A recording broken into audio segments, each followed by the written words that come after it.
Let's talk about some of those sneaky money habits that might be keeping you from creating just some real wealth. I used to be someone that was useless with money. I felt stuck and I was working really hard. But once I realized what I was doing wrong, my net worth just started to skyrocket. So let's dive into some 5 money habits that held me back and are potentially holding you back, and I'll show you how to break them, or at least how I broke them. So let's jump into it. First on the list is spending to impress others. I see this with so many people today. They're living outside of their means for their ego. Whether it's the latest gadget, the designer clothes, or extravagant holidays, they're trying to keep up with everyone else. The problem with this habit is, while it might give you a temporary confidence boost, it's taking money away from things that could potentially actually improve your life. Here's a trick that totally changed the game for me. What I did was I stopped pricing things in money and started pricing them in the amount of time it would take to earn that money.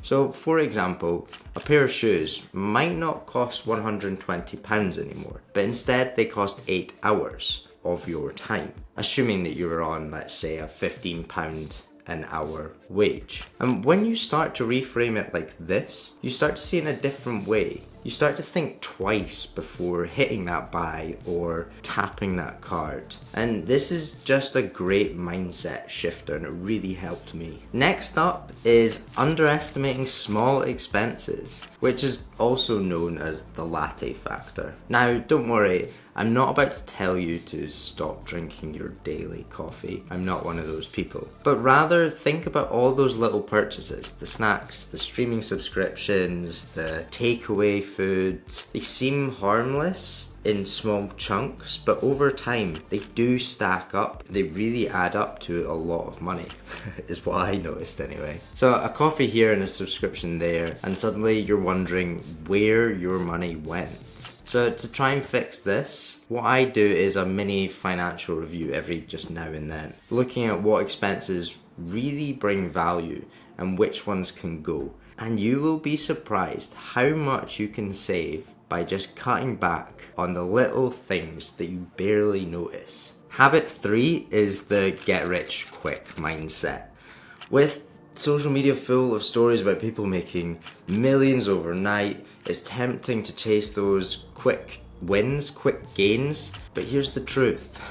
If something seems too good to be true, it probably is. More often than not, these so-called opportunities are risky and they barely pay off. Wealth is built over time. It's about consistency, patience, and just smart planning. So instead of gambling on the next big thing, just focus on the long-term strategy. Like consistently investing. This is one of the keys here, and we're going to go into this later on in the video. The tortoise really does win the race in the long run. Remember that. Next up, we have living paycheck to paycheck. This is a cycle that a lot of people find themselves in, and sometimes understandably, the way prices are rising. This just means where everything you earn gets spent before the next paycheck comes in. It can feel like you're running in the same place. I have been there, do not worry. The problem is when you're living like this, even the smallest emergency can throw you off balance.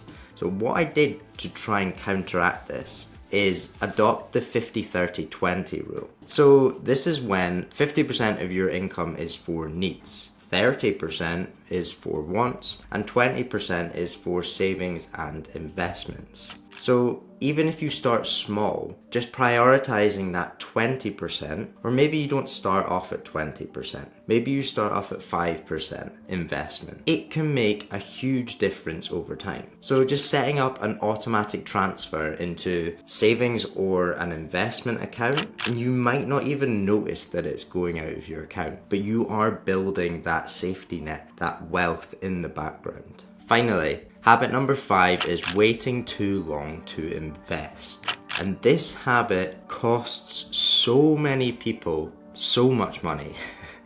don't know how to emphasize this more. I mean, I'm not telling you to start buying a house at the age of 9, otherwise it will ruin you for the rest of your life. So I see this day in and day out. A lot of people think that they need loads of money to start investing, so they put it off, or they don't understand investing, so they put it off. But the truth is, the longer you wait, the more you're missing out.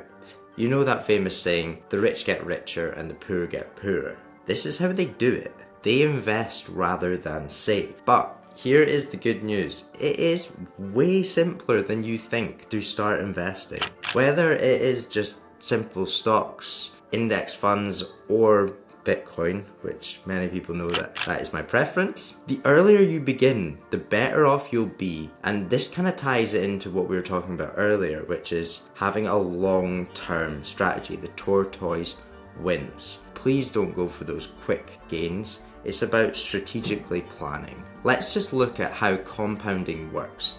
So say you play the national lottery, but instead of week in and week out, you invested that £2 a week into, let's say, the S&P 500, and assume it returns 10% annually for the next 50 years, which it has done this for the last decade, you'd be sitting on £127,000 instead of potentially wasting that money going into the lottery, which would be about £5,000. Okay, that is my 5 money tips from bad habits that I've either had or I am seeing.